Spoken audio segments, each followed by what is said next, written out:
Got a big one for you today. This is the Maserin reactor. This is an Italian-made knife. Obviously, like I said, made by Maserin with a D2 steel blade, titanium frame lock, with a G10 show side. It does have a titanium deep carry clip that is right or left hand friendly. I've got it set up for a left hand carry here. As you can see, it also comes like this plate you can put over the side that you're not using, which is kind of cool. It does have a glass breaker in the back spacer, as you can see. Kind of a cool little symbol over here on the stone-washed blade. I guess that's Maserin's symbol. I don't know, I don't think so. But it's also got the designer here, Colima design. But yeah, this is just like a big beast of a knife. It strikes me as like a tactical knife. It's on ceramic bearings, has very smooth action. It's got a flipper tab, so boom, flies open very well. Like I said, very smooth, very guillotine drop action. It falls like a hammer, boom. It does have a fuller milled into the blade, so you can fuller flick it. I do wish it was a little bit thicker. Your finger can grab that, but it doesn't grab it, I would say, easily or naturally. It's something that you definitely have to think about as you're opening it. Like, okay, I'm gonna use a fuller this time. It's not something that, some knives have a nice deep fuller and your finger just catches it naturally and flips open, but no, you kind of have to wedge your finger in there, get a hold of it and flip it. Yeah, it works well.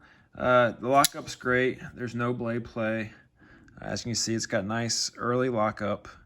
It does have a lock bar insert with a ceramic ball bearing. The centering is a little off. It likes to favor the show side, but it's not bad. It's not something that bothers me. I'm pretty OCD, so centering does bother me when it's off, but this one's not off enough to actually bother me. Gosh, honestly, in this video, it looks so close that I almost regret saying that it was off. So yeah, centering's actually pretty good. So yeah, this is a G10 scale here. I was actually thinking about dyeing it maybe a darker color.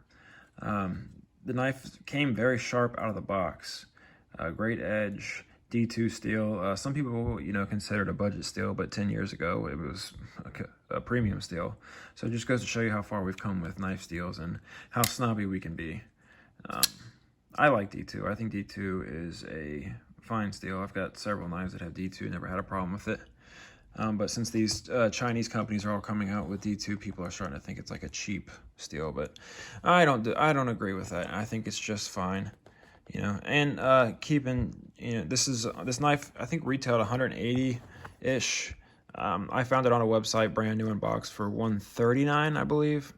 So yeah, for $139, you're getting yourself a well-made knife from Italy, not China. Pretty good fit and finish. I don't really have anything that I would point out that's bad on it. Everything lines up very well. Like I said, I thought the centering was off, but it actually looks pretty good now in the video. But yeah, for 140 bucks, you got an Italian-made knife with a designer's name on it. Pretty good blade steel, titanium, ceramic ball bearings, fantastic action, and it's freaking huge. Let's go ahead and do that size thingy. Line it up here, tip with the front there, and there we go.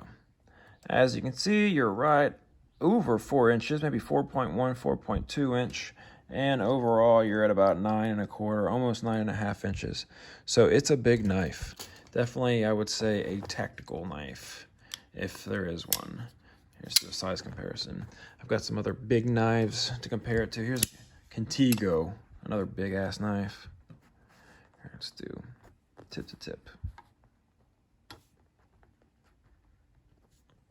As you can see, they're very similar sized. I'd say the Maserin is maybe a hair bigger.